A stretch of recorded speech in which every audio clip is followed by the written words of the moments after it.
ஃபஜ்ர் தொழாதவன் முனாஃபிக் என்று ரசூலுல்லாஹ்வுடைய தெளிவான சான்று இருக்கிறது.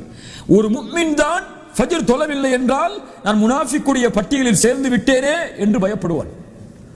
ஃபஜ்ரை தொழாமல் எழுந்திருக்கிறான், எந்த உணர்வும் இல்லை என்றால் இவன் பயப்படவே வேண்டாம். இவன் யார்தான்?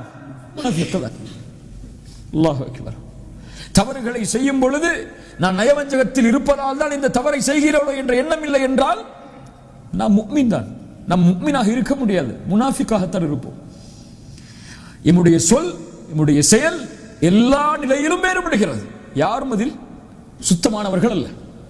நம்முடைய மனைவிக்கு ஒரு அறிவுரை சொல்லுவோம், பிள்ளைகளுக்கு அறிவுரையை சொல்லுவோம், நம்மிடத்திலே அறிவுரையை கேட்டு வருபவர்களுக்கு நாம் ஒரு அறிவுரையை சொல்லுவோம்.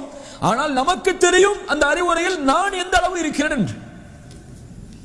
மேலே குர்ஆனுடைய வகுப்புக்கு வரக்கூடிய நிகழ்வுகளை எல்லாம் மக்களுக்கு அனுப்பி அவர்கள் இந்த சென்டருக்கு வந்து குர்ஆனை ஓத வேண்டும் என்று ஆர்வத்தை ஏற்படுத்துவோம். ஆனால் நமக்கு தெரியும் குர்ஆனில் நம்முடைய நிலைமை என்னவென்று, தொழுகையில் நம்முடைய நிலைமை என்னவென்று, திக்ரில் நம்முடைய நிலைமை என்னவென்று, அல்லாஹ்வுடைய பார்வையில் நம்முடைய நிலைமை என்னவென்று, அதை பற்றி எல்லாம் எந்த கவலையும் இல்லாமல் நாம் வாழ்ந்து கொண்டிருக்கிறோம். தெளிவான முனாஃபிக்குகளுடைய தன்மைகளை ஒப்பிட்டு பார்த்தால் இன்றைய நம்முடைய வாழ்வின் தன்மைகளை ஒப்பிட்டு பாருங்கள், அப்படியே இருக்கும்.